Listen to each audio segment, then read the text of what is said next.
Jeremy Clarkson is no stranger to chaos. Whether behind the wheel of a supercar or in front of a camera sparking controversy, Britain's most outspoken television star has built a career out of drama. But nothing could have prepared him for the sheer scale of disasters that would come when he swapped motoring for muck, taking on the infamous Diddley Squat Farm in the Cotswolds. What was supposed to be a charming, if slightly eccentric, late-life adventure has instead turned into something more akin to survival.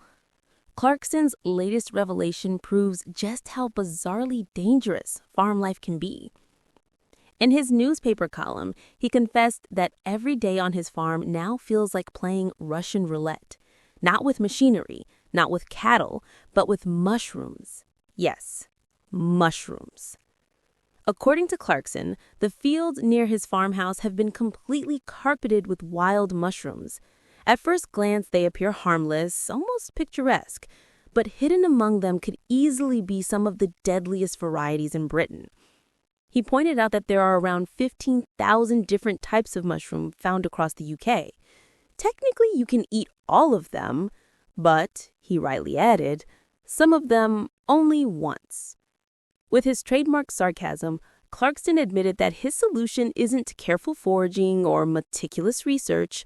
Instead, he simply tosses a random selection into a frying pan at lunchtime and hopes for the best.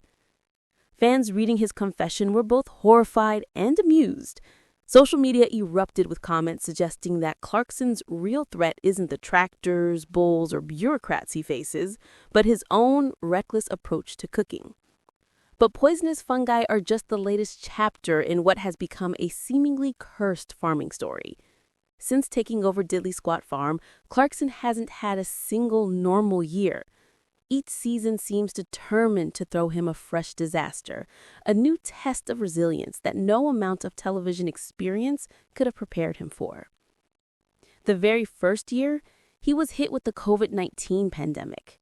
What was meant to be his great farming debut quickly turned into chaos.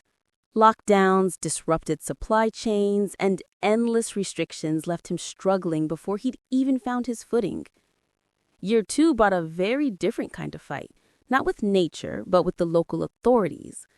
Clarkson's dream of opening a farm restaurant turned into a bitter battle with West Oxfordshire District Council. His attempt to serve food from his land was met with fierce opposition, sparking headlines, heated public debates, and a bureaucratic nightmare.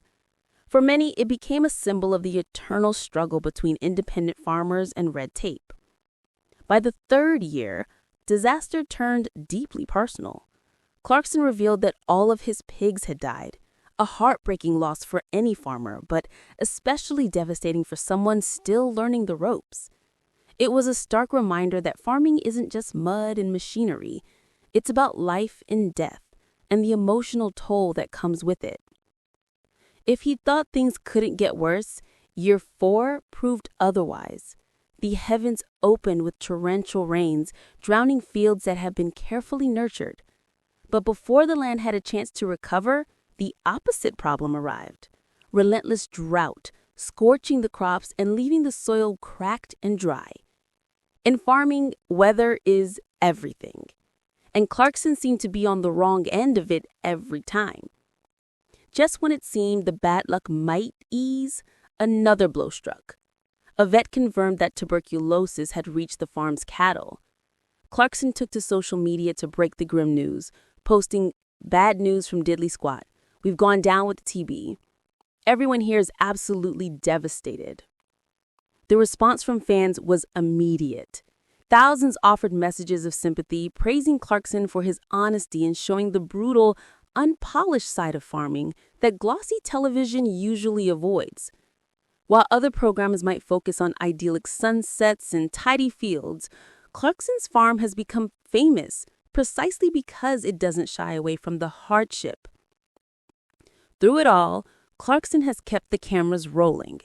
Season 4 of Clarkson's Farm promises to capture every setback in raw detail, from poisonous mushrooms to drowned crops, lost animals, and bureaucratic roadblocks. At times, even Clarkson himself has wondered aloud if the whole farm is cursed. But if nothing else, the disasters provide gripping, unfiltered drama for viewers around the world. And that may well be the strange paradox at the heart of the project. For Clarkson personally, Diddley Squat Farm has been a relentless source of stress, loss, and frustration. But for fans, those very disasters make the show compulsively watchable. It's the mix of disaster and determination, comedy and catastrophe that has turned Clarkson's farming journey into one of Britain's most addictive series.